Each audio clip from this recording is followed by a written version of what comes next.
Assalamualaikum warahmatullahi wabarakatuh.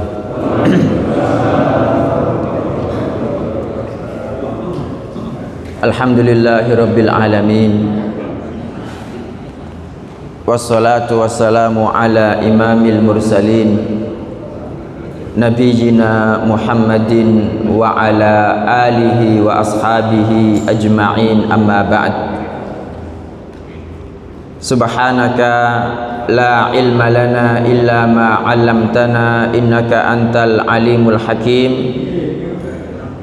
Allahumma anfa'na bima 'allamtana wa 'allimna ma yanfa'una warzuqna ilman yanfa'una. Allahumma la sahla illa ma ja'altahu sahla wa anta taj'alul hazna idza syi'ta sahla faj'al lana ya rabbana kulla syai'in sahlan muyassara. Allahumma inna na'udzu bika min ilmin la yanfa' wa min qalbin la yakhsha' wa min nafsin la tashba' wa min da'watin la yustajabu laha. Rabbi shrah li sadri wa yassir li amri wahlul 'uqdatam min lisani yafqahu qawli. Allahumma inna na'udzu bika min an nadilla aw nudalla aw nazilla aw nuzalla aw nadlima aw nudlama aw najhala aw yujhala alaina. Amin. Bapak-bapak, ibu-ibu dan saudara sekalian yang diberkati Allah Ta'ala, alhamdulillah pagi hari ini Allah Ta'ala memudahkan kita semua berkumpul bersama di masjid ini. Bapak Ibu, tentunya besar sekali harapan kita kepada Allah Ta'ala. Semoga yang kita lakukan ini dicatatnya sebagai amal soleh yang kelak memberatkan timbangan kita semua, dan kita bertawassul kepada Allah Ta'ala dengan amal soleh ini. Mudah-mudahan kelak kita semua dikumpulkan bersama-sama dalam surga Firdaus yang paling tinggi tanpa azab maupun hisab. Amin. Pagi hari ini Bapak Ibu, kita memasuki halaman 68. Judulnya itu dasar-dasar yang wajib diketahui dalam mendidik anak maupun lainnya. Nah, dasar pertama meyakini bahwa hidayah taufik hanya ada di tangan Allah Ta'ala. Hidayah itu ada dua Bapak Ibu. Ada yang tahu? Halo? Nggih. Jadi panjenengan kan tiap hari ya, tiap sholat pasti mengucapkan ihdinas siratal mustaqim. Tunjukkan kami ya Allah kepada jalan yang lurus. Nah, kata ihdina, tunjukkan kami, itu kan kita minta hidayah. Hidayah itu ada dua macam. Ya. Yang pertama itu hidayatut dilalati wal irsyad. Apa? Hidayatut dilalati wal irsyad. Matur nuwun Hotel Namira. Nggih, hidayatut dilalati wal irsyad. Yang kedua itu hidayatut taufiqi wal ilham. Sudah pernah mendengar dereng? Oh nggih. Barusan ya. Alhamdulillah. Nggih. Jadi hidayatut dilalati wal irsyad itu gampangannya adalah hidayah ilmu Bapak Ibu. Sementara hidayatut taufiqi wal ilham itu hidayah amal. Jadi kita minta kepada Allah Ta'ala itu agar ditunjukkan kepada ilmu yang benar, ya kan? Betapa banyak orang itu mendapatkan ilmu Bapak Ibu tapi tidak benar. Ya. Alhamdulillah jenengan bersyukur kepada Allah Ta'ala, kok pas Allah mentakdirkan panjenengan itu di masjid sing ngajari sampean dengan mempelajari Quran dan hadis. Ada banyak orang itu belajar Pak, tapi yang diajari itu apa? Syekh ini ngipi ini, syekh ini menyuruh kita mengamalkan ini, ya latif botolong juta kali berapa gitu loh. Nah itu kan ilmu tapi tidak benar, karena sejatinya ilmu yang benar itu adalah ilmu qala Allah qala Rasul. Sepakat mboten? Nah sepakat tinggal mulai.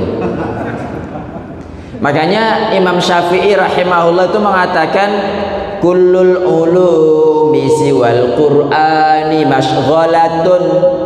Setiap ilmu selain Quran itu cuma menyibukkan, melalaikan, ya. Illal hadits wa ilmal fiqhi fid dini, kecuali hadis. Hadis apa ini?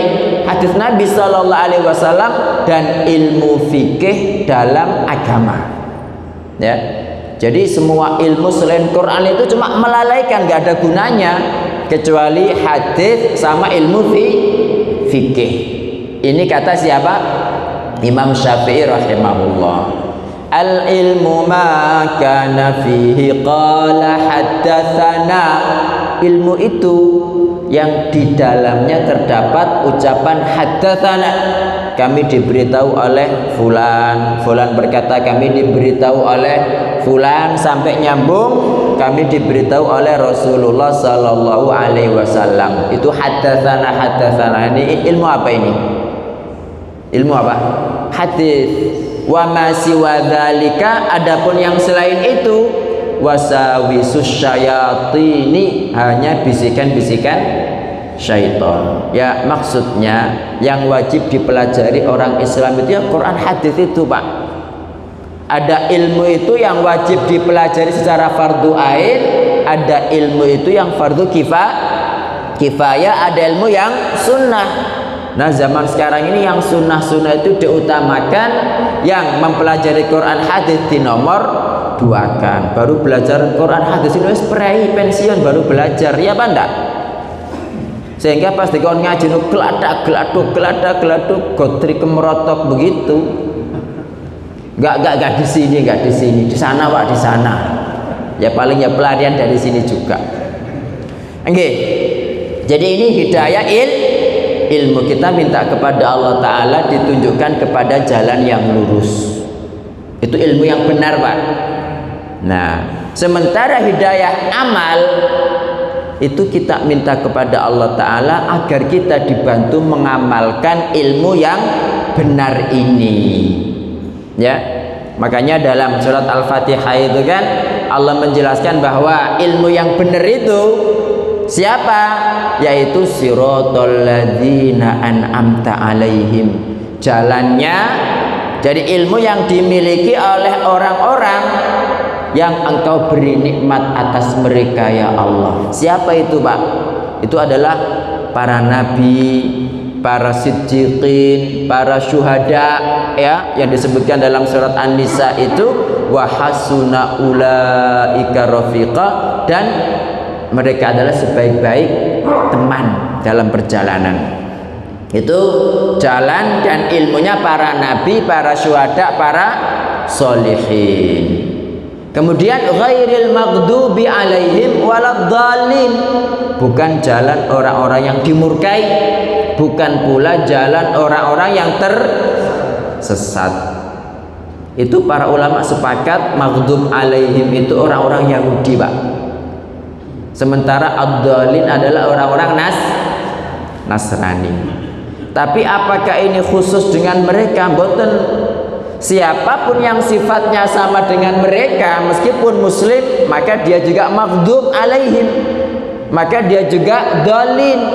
Nah, sifat utama orang Yahudi itu Pak, lagi-lagi kembali kepada ilmu dan amal.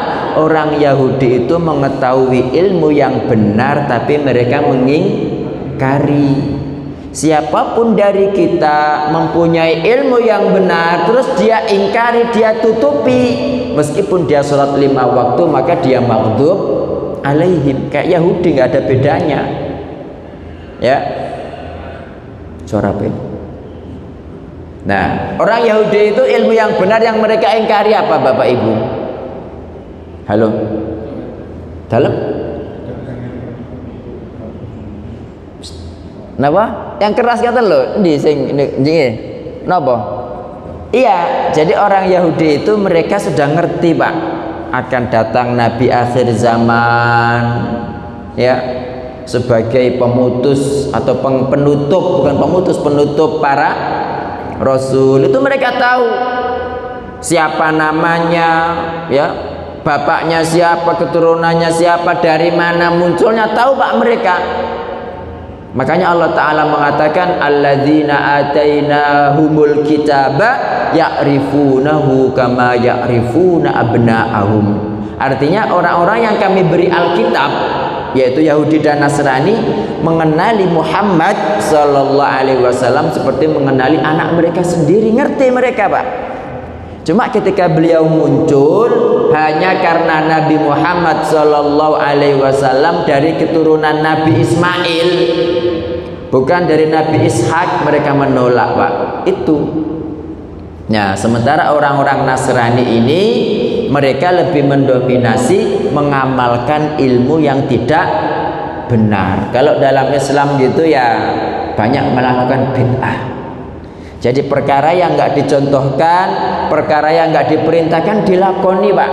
Ngakas-ngakas lah, nih bahasa kita itu ya. Ya, jadi nggak disuruh dilakoni dan menganggap itu yang benar, padahal nggak benar sama sekali gitu. Nah, hidayah taufik itu adalah hidayah amal.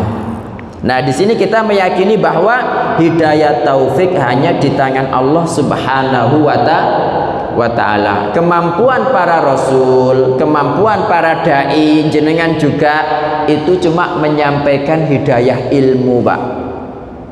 Menyampaikan yang benar ini loh, yang benar itu loh, begitu.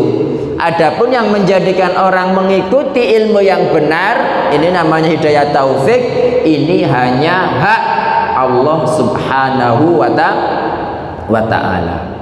Begitu. Cuma yang namanya hidayah amal, dia nggak akan pernah datang kalau tidak ada hidayah ilmu. Paham gak maksudnya gak?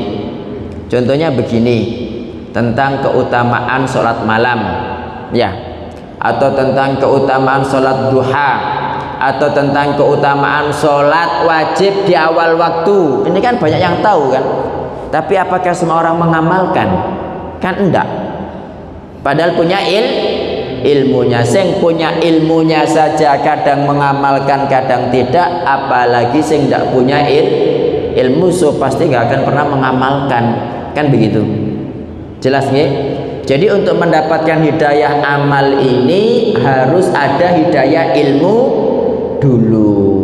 Nah, ini kenapa kok menjadi dasar meyakini bahwa hidayah taufik hanya di tangan Allah Ta'ala? Maksudnya karena hidayah taufik itu adalah amal, dan orang tidak akan melakukan amal kalau tidak ada ilmu. Orang tua ini disuruh mengajari anak Isa api-api gitu loh, diarahkan begini, diarahkan begini, diarahkan begini. Kalau misalnya orang tua sudah maksimal, bapak ibu sudah mengerahkan semua tenaganya bagaimana agar anak itu menjadi anak yang saleh, pokoknya dengan ibadah, berdoa segala macam, ya, dengan melakukan sebab-sebab, anaknya disekolahkan di sekolahan islami, di privatnya gimana ya, biar benar akidahnya, tauhidnya. Ini insya Allah kalau sudah begitu ya secara umum pasti Allah mengijabah bapak ibu. Tapi kalau misalnya kita sudah maksimal seperti maksimalnya Nabi Nuh alaihissalam, tapi kok ternyata anaknya tidak mau, nah ini jangan sampai bunuh diri gitu. Ini sudah takdirnya ini adalah hidayah taufik hanya murni di tangan Allah. Dalilnya apa? Ini surat Al-Qasas 56. Innaka la tahdi man ahbabta walakinnallaha yahdi man yasha.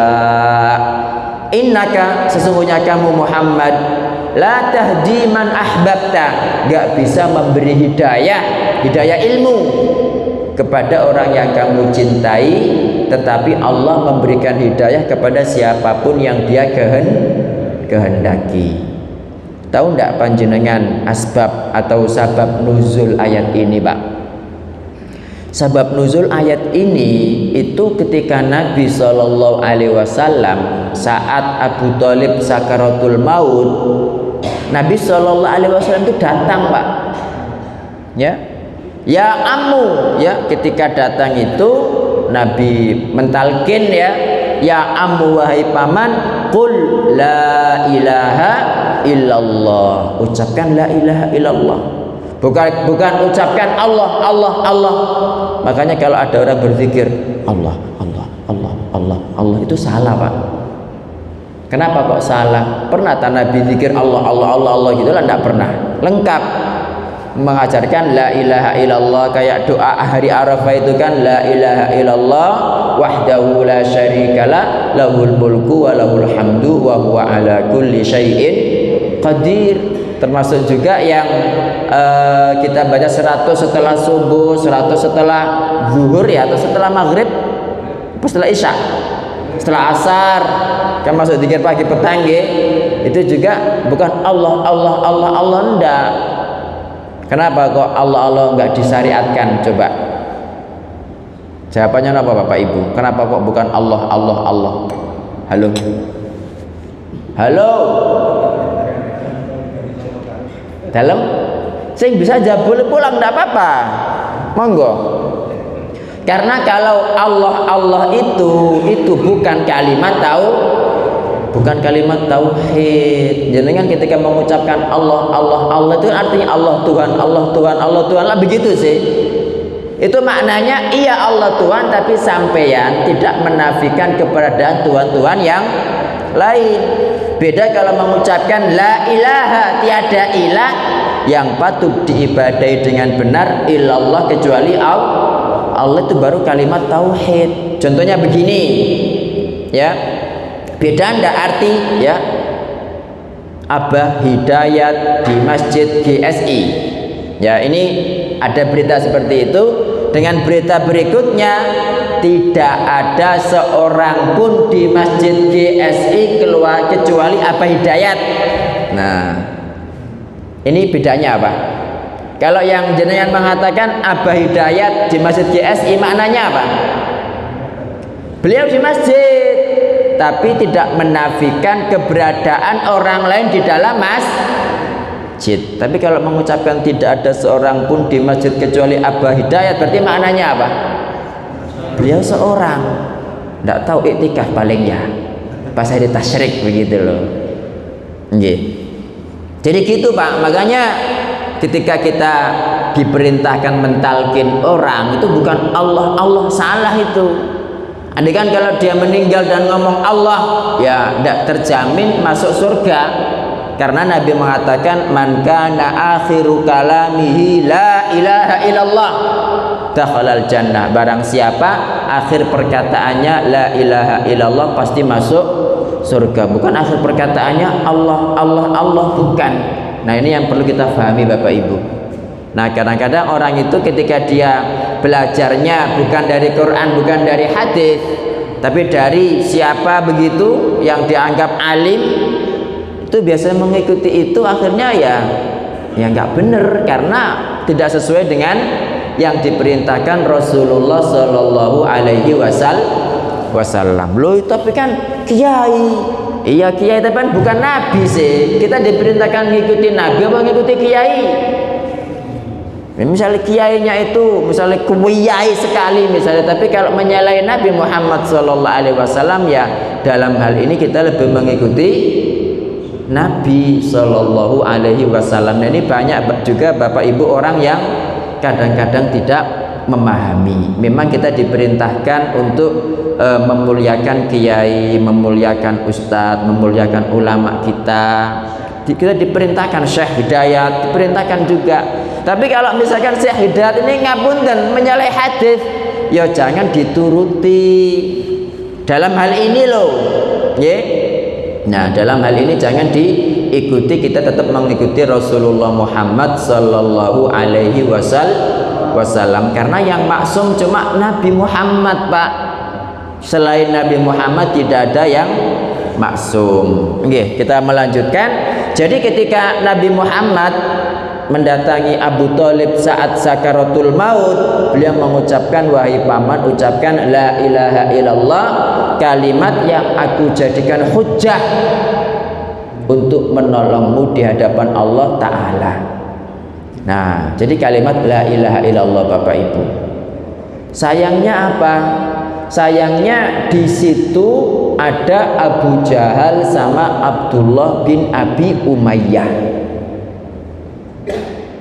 Ketika itu Abdullah bin Abi Umayyah masih musyrik, Pak.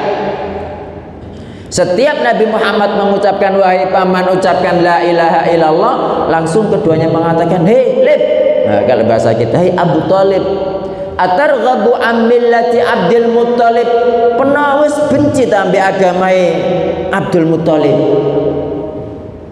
Berarti maknanya apa? Ini di sini Bapak Ibu, yang pelajaran kedua menunjukkan bahaya kawan yang buruk. Jadi kawan yang buruk itu nggak terima, Pak, kecuali sampai mati dalam kondisi buruk. Sampai masalah mati pun ojo mati kan, nggak podo be aku mati ini gitu, Pak. Itu bahayanya kawan yang buruk. Jadi mencelakakan kawan yang buruk itu. Makanya kan Nabi Shallallahu Alaihi Wasallam mengatakan almar'u ala dini khalili, seseorang itu tergantung kepada agama sahabat karibnya. Falyanzur ahadukum man yukhalil, maka silakan melihat setiap orang dari kalian kepada siapa dia berteman. Jangan sembarangan cari teman, Pak, apalagi cari besan. Wah, mending pada jamaah GSI ini wis ngerti bendinane ya salat nang masjid. Ojo gaya tok pian, mau aku ndelok sing jauh wae tibake wonge gak tahu salat, tibake abangan, tibake kelenik. Nah nguniku, mana ku anfusakum wa ahlikum naro, malah menyerahkan anaknya kepada laki-laki sing gak punya iman, gak punya akhlak, gak punya tauhid, Pak. Gitu loh. Dia napa mboten? Nggih, jangan getoki lho.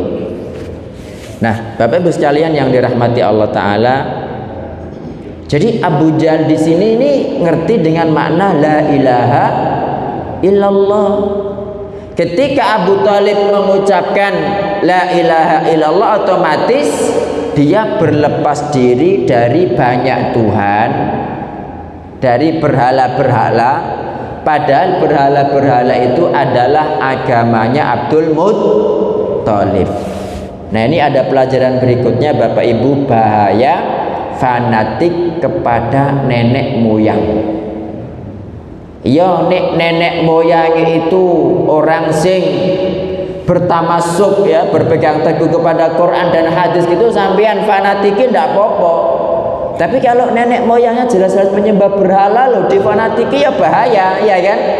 Nah, dan Abu Jahal itu ngerti betapa fanatik Abu Thalib kepada agama Abdul Muttalib. Karena la ilaha illallah menyalahi agama Abdul Muttalib, apa omongannya?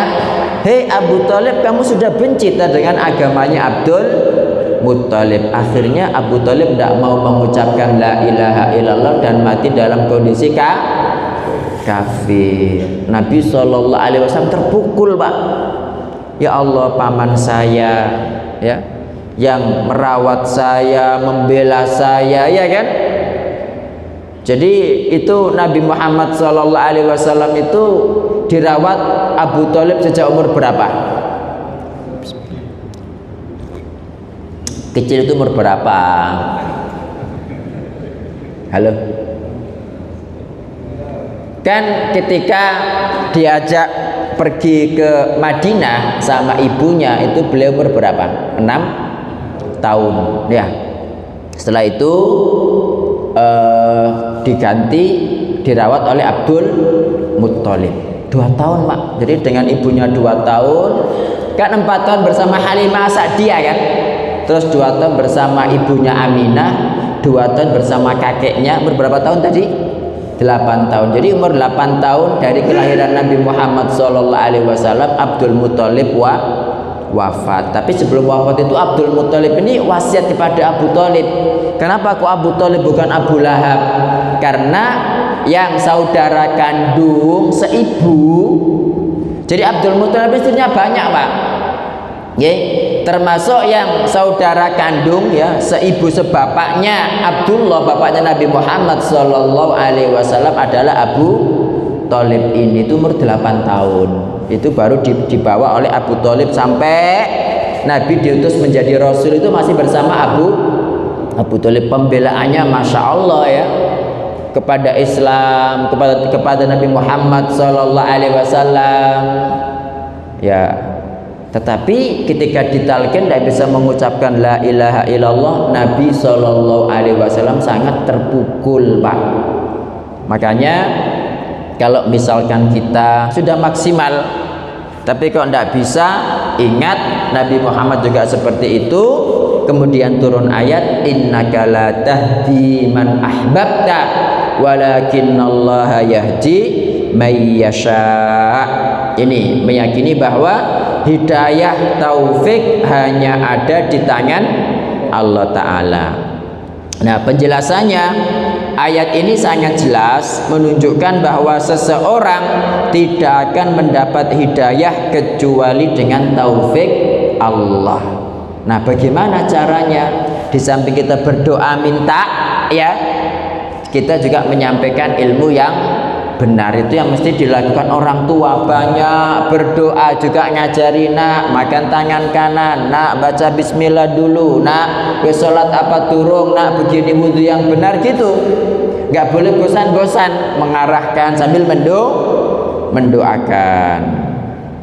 Jadi hidayah taufik ini hidayah untuk mengamalkan ilmu, sebab hidayah amal hanya dimiliki oleh Allah Ta'ala. Ini dasar pertama, Bapak Ibu. Dasar yang kedua, meyakini bahwa Allah mengetahui siapa yang pantas mendapat hidayah dan siapa yang pantas disesatkan. Ya, saya ulangi lagi, meyakini bahwa Allah mengetahui siapa yang pantas mendapat hidayah dan siapa yang pantas disesatkan. Ya, ini kita nggak ada yang tahu, Pak. Orang ini sesat ataupun tidak, kita tidak ada yang tahu ya. Cuma dalam ilmu Allah Ta'ala ini sudah pasti, Pak. Ini sudah pasti. Dalilnya itu surat At-Taghabun ayat 2. Huwallazi khalaqakum, dialah Allah yang menciptakan kalian.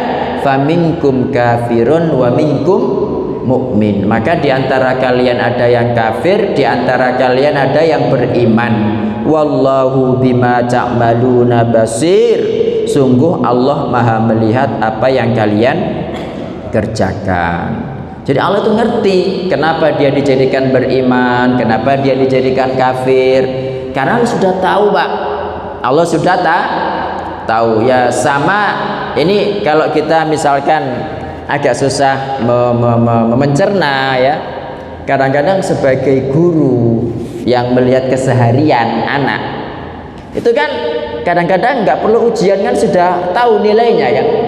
Sampai ada ngaji barang, tahu ngaji, Pak, ngarang biji gitu. Jadi harus ngerti, wah rekis ngene ujian kan kadang-kadang, apalagi nek dosennya malas ngoreksi kayak saya gitu wis dikira-kira ngono ya. Pokoknya jangan saya mendolimi. Cuma kaidah saya, Pak, nek ada mahasiswa ya tapi kok akhlaki api, muliakan guru, wah masih gak iso tuh tak songo gitu, Pak. Tapi nek pinter nang mecitat kan kayak ae ngene iki gitu. Nggih. Karena mending akhlaknya bagus, enggak ono ilmunya daripada ilmu nakit tapi koyo iblis, Pak. Iblis lak pinter sih. Nggih, mending bodoh tapi akhlaknya Masya Allah lebih mudah diatur gitu. Nah, orang-orang nek pinter enggak punya adab lak jadi koruptor semua. Nggih, jadi akhlak itu penting dan Nabi Shallallahu Alaihi Wasallam diutus ke muka bumi untuk apa? Untuk menyempurnakan akhlak yang baik. Bapak Ibu sekalian yang dirahmati Allah Ta'ala, di sini Asy-Syaikh As-Sa'di rahimahullah berkata, Allah menjelaskan bahwa Dia menciptakan para hamba, kemudian menjadikan di antara mereka mukmin dan kafir. Maka keimanan dan kekafiran mereka ini berdasarkan qadha dan qadar Allah Ta'ala. Tapi perlu ditambahkan, memang semuanya berdasarkan takdir, tapi kita punya pilihan. Kalau semuanya berdasarkan takdir Allah dan kita meyakini kita itu patok bangkrong nang takdir, kita tidak bisa apa-apa, berarti itu kaum apa? Jabariyah. Ya, kaum Jabariyah. Jadi mereka menetapkan takdir tapi kebablasan, sehingga mereka meyakini kita itu percuma kalau jadi orang soleh, nek takdiri masuk neraka lah percuma saiki soleh, gitu loh Pak. Ya, percuma nek takdire aku lulus ujian lah masih belajar jetu-jetu ya, jetu-jetu, nek takdire gak lulus lah gak lulus, itu salah begitu itu nggih. Jadi kita punya pilihan. Kemudian pada hadis Ali bin Abi Thalib, Nabi itu menjelaskan Pak, bahwa yang maknanya penduduk surga dan penduduk neraka itu sudah jelas jumlahnya, tidak akan bertambah, tidak akan berkurang, sudah jelas. Nah, terus bagaimana sikap kita? Ini saya bacakan ya. Ma min nafsin manfusatin, tiada jiwa yang diberi nafas, diberi roh ya, illa kutiba makanuha minal jannati wan nar, kecuali sudah dicatat tempatnya di surga atau neraka. Wa illa qad kutibat syaqiyatan aw sa'ida, dan sudah dicatat dia itu sengsara atau bahagia, jelas. Tapi jelasnya di mana? Pada ilmunya Allah. Makanya ada sahabat yang nyeletuk bertanya, wahai Rasulullah, afala nattakilu ala kitabina wa nada'ul amal. Artinya kalau memang semuanya sudah berdasarkan takdir, apa yang lebih baik? Kita pasrah kepada takdir kita, tidak perlu beramal, atau tetap beramal, tetap sholat, tetap zakat, tetap melakukan ketaatan, atau wis tak turu wae, wis sembarang wong wis ana takdire gitu. Apa kata Nabi sallallahu alaihi wasallam? Kita tetap disuruh beramal. Beliau mengatakan i'malu, ya beramallah, fakullun muyassarun lima khuliqalah. Setiap orang dimudahkan kepada apa yang dia diciptakan untuknya. Maksudnya kalau dia ditakdirkan sebagai penduduk surga kayak panjenengan semua ini Bapak Ibu, itu dia dimudahkan melakukan amal-amal ketaatan. Tapi kalau dia itu ditakdirkan menjadi penghuni neraka, itu mau sholat subuh nang masjid GSE ku repotnya gak wangun Pak. Mau melu kajian ngono susah minta ampun. Nah, makanya kita semua husnudzon kepada Allah Ta'ala bahwa kita semua ini adalah calon-calon penghuni surga. Makanya kita semangat melakukan ketaatan gitu Pak. Dan memang kaidahnya kita disuruh husnudzon kepada Allah Ta'ala ya. Kalau kepada manusia muslim aja kita disuruh husnudzon, apalagi kepada Allah Subhanahu wa Ta'ala. Nggih. Jadi untuk kafir mukmin ini sudah takdir Pak. Sudah takdir, dan Allah Subhanahu wa Ta'ala tidak zalim ya. Allah Subhanahu wa Ta'ala tidak zalim. Nah, salah satu kenapa Allah kok menyesatkan orang, karena mereka itu sesat Pak. Makanya kan tadi pada halaman 69 Allah menunjukkan ini surat Al-Lail itu kan, fa amma man a'ta wattaqa. Orang kalau dasarnya itu dia sudah baik Pak, dimudahkan Allah kepada kebaikan. Fa amma man a'ta wattaqa, adapun orang yang a'ta memberi, wattaqa dan bertakwa. Nah ini keutamaan memberi Pak nggih. Wa saddaqa bil husna, kemudian membenarkan al husna yang baik. Ini ditafsirkan dengan la ilaha illallah, ditafsirkan dengan Islam. Fasanu yassiruhu lil yusra, maka kami mudahkan dia kepada surga. Jadi kalau orang itu dasare wis api ya, dasare wis api dimudahkan Pak. Coba panjenengan begitu ya. Ya, cuma kalau sama-sama punya anak, kadang-kadang orang itu pilih kasih Pak. Ada anak itu yang memperhatikan orang tuanya, ada anak itu yang nggak gubris wong tuane blas. Sehingga kadang-kadang wis iki aku gak ridho nek diwarisi arek itu tak kena anakku kabeh ya ndak boleh, tetep ndak boleh podo-podo anake ya.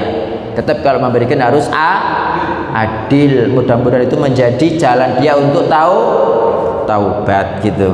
Sebaliknya wa amma man bakhila wastaghna, adapun yang pelit, bakhil, wastaghna dan merasa cukup, sombong, aku nggak butuh mbek Allah, aku ya sugih. Nah, wa kadzdzaba bil husna, mendustakan la ilaha illallah, mendustakan Al-Qur'an, mendustakan Nabi Muhammad sallallahu alaihi wasallam. Apa kata Allah? Fasanu yassiruhu lil usra, kami mudahkan dia kepada kesulitan neraka. Jadi untuk masuk surga itu sulit, Pak. Ya. Nah, kemudian pada halaman 70 di sini surat As-Saff ayat 5 Allah menjelaskan falamma zaghu, ketika mereka berpaling, azaghallahu qulubahum, maka Allah memalingkan hati mereka. Berpaling dulu, baru karena berpaling itu diazab dengan berpaling dari hidayah. Wallahu la yahdil qaumal fasiqin, Allah tidak memberi hidayah kaum yang fasik. Makanya Bapak Ibu, para ulama itu mengatakan kalau sampai kepada kita suatu kebenaran dari siapapun orangnya, terimon ya, terimon. Karena kalau kita nggak menerima, nanti dibalas Allah dengan kita diharamkan dari hidayah. Kadang-kadang orang itu kan gengsi, Pak. Sing memberitahu kok bocah bau kencur, sing ngajari dhek, Pak, sampean ku lho wudune salah, wudu kok ngene. Tapi sing ngomong arek TK, Pak. Ojo gengsi. Salah ya salah gitu loh.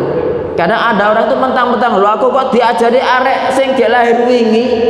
Nah, itu nanti seperti ini, Pak. Falamma zaghu azaghallahu qulubahum. Makanya kan ada perkataan unzur maqala, lihatan apa yang diucapkan, wala tanzur maqala, jangan apa melihat siapa yang mengucapkan. Karena kadang-kadang yang mengucapkan itu di bawah kita, bawahan kita, mungkin pengemis, mungkin apa. Imam Ghazali, Pak, Imam Ghazali. Lah, kamari-mari nak cerita ya. Itu dulu itu kan gampangannya itu habis pulang mondok, Pak. Pulang mondok itu kan dicatat semua gitu. Nih jenengan kan nyatat semua kan di flash disk gak ketok ya. Nah dulu itu ada di HP sembarang kalian nangkene tapi gak tahu diwoco kan gitu kan. Iya kayak saya. Jadi itu di bawah semua banyak berat gitu, terus ikut kafilah, terus dirampok perampok, Pak. Ketika dirampok itu kan dibawa barang-barangnya, sama Imam Ghazali itu diikuti. Dirampoknya kon nih tetap ngikut aku tak pateni loh gitu. Kata Imam Ghazali, sampean lo nggak akan mengambil manfaat dari barang itu dulu, anak buka anak. Barang dilihat itu kalau dulu kan nggak ada buku tulis, Pak, jadi ditulis di papan-papan gitu loh. Lauh namanya kan berat, banyak. Itu hasil saya belajar mondok itu. Jadi rampoke ilmu kok nangkene, ilmu kok nangkene lo diapalno gitu. Bener apa enggak? Tapi saya ngomong rampok, hasilnya bener juga. Nek iki hilang, ilmunya hilang gitu. Akhirnya dihafalkan semua jadi ilmu, Pak. Gitu loh, nggih. Jadi meskipun perkataannya rampok itu ya bener gitu. Bukannya yang rampok berarti kabeh salah, enggak. Kadang-kadang ada perkataan benar meskipun dari maling, meskipun dari iblis, dari setan. Nah buktinya kayak hadis yang Abu Hurairah. Makanya ada sebagian ulama yang mengatakan Abu Hurairah itu belajar dari setan. Tahu hadisnya mboten? Halo? Ngetek dulu. Jadi ceritanya begini Bapak Ibu, Abu Hurairah itu radhiyallahu anhu pernah ditugasi Nabi menjaga harta sodako. Dia menjaga harta sodako atau harta zakat fitrah. Terus tiba-tiba ada orang tua nyolong, Pak. Ada orang tua itu ya orang tua nyolong, kepergok sama Abu Hurairah ditangkap. kamu akan saya bawa kepada Rasulullah Sallallahu Alaihi Wasallam. Oh jangan, saya lo laki-laki tua, banyak keluarga. Abu Hurairah tidak tega, dilepaskan. Besoknya cerita kepada Nabi Sallallahu Alaihi Wasallam. Kata Nabi, oh dulu enggak, nanti malam nak teko maneh malinge gitu. Bener Pak, karena Nabi Sallallahu Alaihi Wasallam bilang demikian, ya, bilang demikian. Abu Hurairah itu ditunggu-tunggu, karena pasti Nabi Sallallahu Alaihi Wasallam tidak salah. Bener Pak, nyolong lagi, ditangkap, ya, ngomong hal yang sama. Abu Hurairah tidak tega, dilepaskan. Besoknya bilang kepada Rasul Sallallahu Alaihi Wasallam, dan setiap dia itu dilepasnya itu janji gak akan balik. Pada kali yang ketiga kata Nabi, lihat nanti malam lah datang lagi gitu. Bener Pak. Nah karena sudah 3 kali berjanji dan berbohong, Abu Hurairah bilang apa? Wes kali yang ketiga ini saya tidak akan melepaskanmu, pasti kamu tak bawa kepada Rasulullah Sallallahu Alaihi Wasallam. Kata setan, dan ini setan itu bisa menjelma Pak, setan itu bisa menjelma, cuma nggak tahu dulu itu menjelma dalam bentuk pocong atau kuntilanak atau gendruwo gitu, nggak tahu. Tapi yang jelas banyak riwayat para sahabat itu kayak Amr bin As itu ketemu banyak jin Pak, ada yang rupa seperti anjing, ada yang apa, duantem begini, cepok begitu, banyak ceritanya. Cuma kalau saya cerita agak mari-mari nanti. Iya, ini kita kan anak jin Melayu atau kepengen Melayu tapi gak bisa Melayu dulu gini, gitu. Iya, jadi dia bilang begini ketika mau ditangkap itu, wes lepaskan saya akan mengajarkan kepadamu, ya, suatu bacaan yang kalau kamu baca kamu pasti akan dilindungi Allah lewat malaikatnya. Jadi Allah ngirim malaikat yang melindungi sampean sampai pagi, ya, itu baca ayat kursi. Akhirnya dilepaskan. Terus Abu Hurairah mengcross-check kepada Rasul Sallallahu Alaihi Wasallam, bener ndak omongane orang itu gitu. Kata Nabi Sallallahu Alaihi Wasallam, benar. Terus Nabi mengatakan itu adalah setan, ya. Sodakoka wa huwa kadzubun, dia berkata benar padahal dia tukang ngapusi gitu loh. Jadi banyak dustanya, cuma kali ini berkata benar. Intinya meskipun itu dari setan, tapi itu adalah suatu kebenaran, maka ambillah. Tapi kalau itu suatu kesalahan meskipun dari seorang ulama besar, ya jangan diambil. Tapi bukan berarti ketika dia salah kemudian kita tuh ndak gugu, ya ndak. Wong namanya manusia tidak ada yang maksum, ya. Ya kalau salah 1, 2, 3 ndak menjadi masalah, mau gak salah KB gitu kan. Itu sudah biasa Pak manusia. Apalagi Nabi Sallallahu Alaihi Wasallam mengatakan kullu bani adama khata, setiap bani Adam tukang salah. Oke, jadi intinya di sini orang itu semakin menjadi kesesatannya ketika dia sudah nggak benar dari awal. Kayak orang Pak, kan kadang-kadang kita mendapati orang itu nggak punya hati, kok cek mentoloani gitu kan. Sama orang tuh mentalan seru. Coba dipelajari, lah kakek makan barang haram. Jadi orang kalau biasa makan barang haram, makan riba, makan apa gitu, itu akhirnya nggak punya hati Pak, nggak punya hati. Jadi hidayah nggak bisa masuk karena sudah tertutup dengan barang haram. Begitu. Sampun Pak. Ini suruknya sudah. Sampun apa dereng? Nggih. Kurang berapa jam? Nggih, berarti nanti insya Allah kita melanjutkan dasar yang ketiga Bapak Ibu. Nggih, halaman 71. Mungkin ada pertanyaan dari panjenengan, monggo silakan.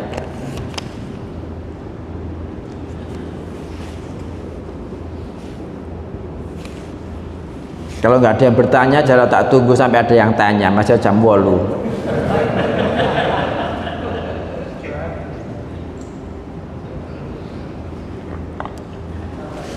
Nggih, monggo. Dalam nggih.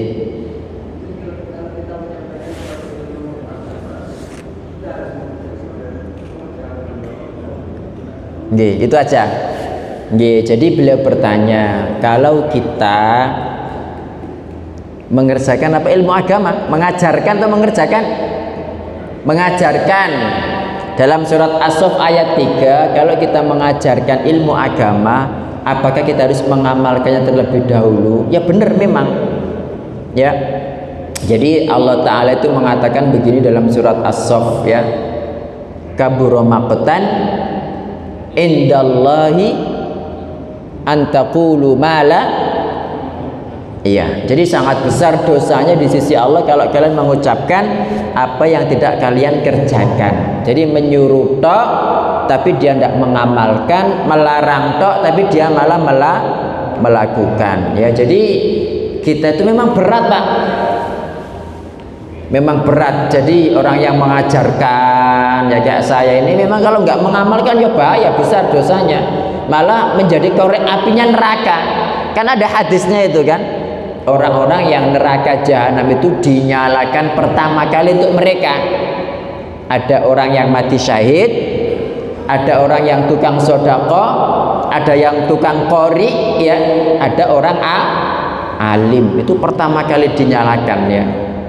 Kalau niatnya bukan karena Allah Subhanahu wa Ta'ala, kemudian mereka tuh nyuruh manusia dok, dia tidak mengamalkan. Makanya Allah Ta'ala mengatakan lima taquluna ma la taf'alun. Kenapa kalian mengucapkan apa yang tidak kalian kerjakan? Kabura maqtan indallahi an taqulu ma la taf'alun. Jadi sangat besar dosanya jika kalian mengucapkan apa yang tidak kalian lakukan, begitu. Nah, makanya kita berusaha Bapak Ibu, siapapun itu ketika ngajak orang kepada kebaikan, sampean yang pertama kali melakukan. Ya, jangan isoe ngomong tok tapi kemudian tidak melakukan. Cuma nggak bisa dijadikan alasan. Kadang-kadang ada orang itu, wis aku nggak mau nuturi, nggak mau nasihati, aku seeleknya itu ya salah kalau seperti itu. Itu salah. Karena balighu anni walau ayah. Kadang kita ya sampaikan dariku kata Nabi meskipun satu ayat kan begitu. Kadang mungkin kita itu tidak bisa melakukan tapi orang lain bisa melakukan karena kondisi kan. Ya misalnya kayak masalah zakat misalnya kan, ada orang itu ngerti ilmu zakat tapi dia punya teorinya bisa mengajarkan tapi dia belum wajib untuk berzakat. Apakah kemudian diem aja? Ya enggak, ya tetap disampaikan, ya tetap sampaikan dan minta tolong kepada Allah Ta'ala untuk bisa mengamalkan. Gimana doanya itu Bapak Ibu? Agar kita dibantu Allah untuk melakukan amal soleh. Gimana? Allahumma sholli sholatan Allahumma a'inni ala zikrika wa syukrika wa husni ibadatik. Jadi na'udzubillah Bapak Ibu, hadisnya itu kan diriwayatkan Abu Hurairah kan. Jadi Abu Hurairah sebelum meriwayatkan hadis yang korek api neraka tadi itu dia pingsan sampai 3 hari loh, sampai dia saking takutnya itu Abu Hurairah itu. Kemudian ada hadis lain itu ada orang Pak dimasukkan dalam neraka, diuncalno begitu, terus ususnya terburai, lo kok ndak mati? Di neraka wis mati kok mati menen, ndak la yamutu fiha wala yahya, ndak mati ndak urip, terus muter-muter Pak, seperti berputarnya keledai ketika muteri penggilingan itu kata Nabi Shallallahu Alaihi Wasallam. Terus dikerumuni sama penduduk neraka. Lo bukankah jenengan dulu yang biasa ngasih kami nasihat? Bukankah jenengan dulu yang suka melarang kami melakukan ini? Dia ngaku Pak, iya saya dulu itu suka memerintah tapi nggak tak lakoni. Terus saya dulu suka melarang tapi malah tak lakoni. Na'udzubillah. Ya semoga Allah Subhanahu Wa Ta'ala menghindarkan saya dan panjenengan semua dari keburukan ini Pak. Nggih. Insyaallah begitu, wallahu taala a'lam. Nah, cuma ini jangan dijadikan dalil. Hanya semua orang berdalil dengan ini, wis aku gak wani menasihati. Nah, berarti jangan kena nggak melakukan tawasau bil haqqi wa tawasau bis sabr. Malah apa? Innal insana lafi khusr. Jadi harus proporsional, harus kita ya seimbang lah. Jangan terlalu menekankan ini sehingga sininya dompleng, ya ndak, jomplang maksudnya. Insya Allah begitu, wallahu a'lam. Monggo yang lain, nggih, Abah Handoyo. Monggo Pak. Perkembangan ilmu teknologi. Waduh, saya ndak ngertos niku. Monggo, monggo. Sehingga ada perkembangan ilmu, akhirnya sebetulnya ilmu itu bagus, tapi akan disalahgunakan untuk berbentuk kriminalitas. Apakah yang contohnya apa? Yang misalnya seperti popol bank, tapi kan ilmu ya, yang menciptakan ini kan bagus, tapi oleh orang yang mempelajari ini akhirnya disalahgunakan. Kaitannya dengan yang menemukan dengan yang membuat kriminalisasi, apakah ikut berdosa pada? Karena dia juga akan seakan-akan mengajari keburukan. Jadi bila bertanya Bapak Ibu, terima kasih Pak atas pertanyaannya berkaitan dengan ilmu teknologi. Sekarang kan banyak teknologi itu disalahgunakan. Nah, apakah berarti yang menemukan itu ikut mendapatkan dosanya, begitu ya? Iya. Jadi ini ada dua poin yang perlu saya sampaikan Bapak Ibu. Dalam sebuah hadis itu kan Nabi mengatakan, man yuridillahu bihi khairan yufaqihu fiddin. Barang siapa Allah menghendaki kebaikan atau surga baginya, ya, niscaya dia dibuat faqih, faham dalam masalah agama. Kenapa kok masalah agama? Bukan teknologi, bukan fisika, bukan kedokteran. Karena yang mengajarkan orang, Pak, ini halal, ini haram, ini benar, ini tidak benar, ini salah, ini batil, itu ini batil, ini benar, itu cuma ilmu agama. Okay. Makanya banyak orang itu pinter, Pak, pinter, tapi karena nggak punya ilmu agama menyalahgunakan tadi itu. Okay. Satu ini ya, makanya bagaimanapun juga ilmu agama itu harus diajarkan. Makanya kan tadi kan mengajarkan ilmu kan, agar orang mendapatkan hidayah taufik kan begitu. Kalau nggak diajarkan ilmu agama, nggak karu-karuan gitu. Ya, itu yang poin pertama. Poin yang kedua, kalau misalkan yang menemukan itu muslim, selama niatnya itu adalah untuk kebaikan, ya dicatat bagi Allah yang baik-baik saja, begitu. Ya. Yang buruk tidak, karena dia tidak mencontohkan keburukan, kan gitu kan. Tetapi kalau yang misalkan yang menemukan itu orang kafir, ya banyak teknologi orang kafir yang menemukan karena dia kafir, nggak mendapatkan pahalanya, Pak, gitu. Jadi kalau orangnya itu orang baik, tujuannya baik, terus disalahgunakan, ya yang mendapatkan pahalanya itu dia ketika dia muslim karena niatnya untuk kebaikan. Tapi kalau yang mengajarkan keburukan, itulah dia yang mendapatkan keburukannya. Nah, kalau misalkan dia muslim kemudian mengajarkan itu untuk keburukan, ya sampai selamanya dia juga mendapatkan dosa jariyah, gitu loh. Makanya Qabil, tahu Qabil ya? Itu kan kata Nabi Shallallahu Alaihi Wasallam terus mendapatkan transferan dosa siapapun yang membunuh, karena dia orang yang pertama kali mencontohkan pembunuhan. Makanya kesimpulannya, kalau misalkan ada orang pengen berbuat dosa, ya wis lakonono dewe, gak usah ngomong-ngomong, gak usah ngajak-ngajak. Kenapa? Karena kalau sudah ditiru orang, Pak, jangan dapat terus, gitu loh. Jadi jangan dikira yang jariah itu cuma amal soleh, ada dosa jariah juga. Dalilnya itu surat An-Nahl ayat 25 kalau tidak salah. Allah Ta'ala berfirman, liyahmilu awzarahum yawmal qiyamah wa min awzaril ladzina apa? Wa min awzaril ladzina apa? Ada yang tahu? Liyahmilu awzarahum kamilatan yawmal qiyamah wa min awzaril ladzina yudillunahum bighairi ilm. Ini ala sa'ama yazirun, agar mereka itu membawa beban-beban dosanya sendiri sempurna pada hari kiamat. Ini dosa dia yang kedua, dan beban dari dosa-dosa orang-orang yang dia sesatkan, gitu. Jadi, makanya kalau berdosa itu wis diem aja, nggak usah ngomong-ngomong. Kalau sampai ngajak-ngajak, malah ngajari, wah ini dari dosa jariah kayak Qabil gitu, atau cerita-cerita dan bangga, nggih.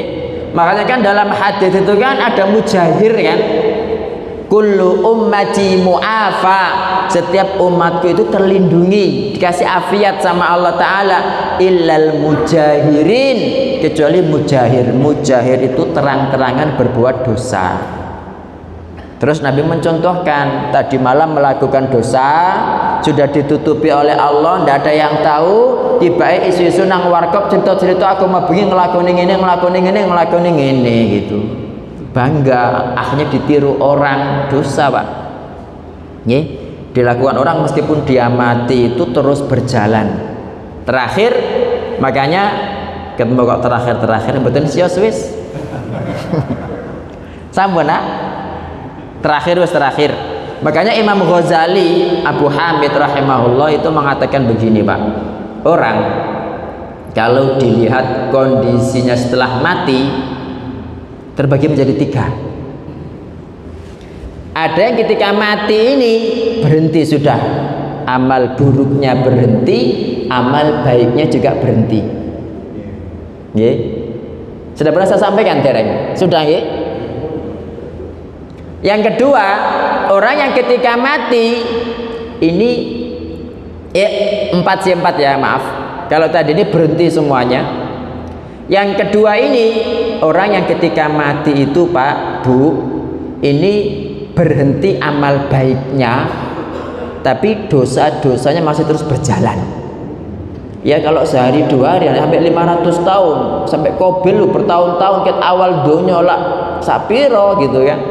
Yang kedua. Yang ketiga ini orang yang ketika mati itu amal buruknya ya, amal buruknya sudah berhenti tapi amal baiknya terus berjalan. Ini yang mudah-mudahan kita semua di sini Bapak Ibu. Nggih. Yang pertama tadi apa? Berhenti semua. Yang kedua berhenti amal baiknya tapi amal buruknya terus berjalan. Yang ketiga iya terus mengalir. Yang keempat ini lawan yang pertama. Jadi karena dia ada kebaikan ada keburukan, ya keburukannya tetap berjalan, kebaikannya juga tetap berjalan. Nah, terus nanti gimana hisabnya ya terserah Allah loh lah, sampean kok bingung-bingung melu mikir. Insyaallah begitu Bapak Ibu. Sampun nggih, wallahu taala alam. Mudah-mudahan Allah taala menjadikan saya dan panjenengan semua kelompok ketiga yang dengan ketika kita meninggal berhenti sudah keburukan kita tapi amal baiknya terus berjalan. Nah sekarang pertanyaannya PR, gimana caranya? Amal apa kalau jenengan mati terus masih berjalan amalnya? Yuk kok kono sing takok ya wis kata jelasnya kono sing takok soalnya ya insyaallah begitu. Wallahu taala alam. Subhanakallahumma wa bihamdika asyhadu an la ilaha illa anta astaghfiruka wa atubu ilaik. Jangan lupa sholat 2 rakaat. Wassalamualaikum warahmatullahi wabarakatuh.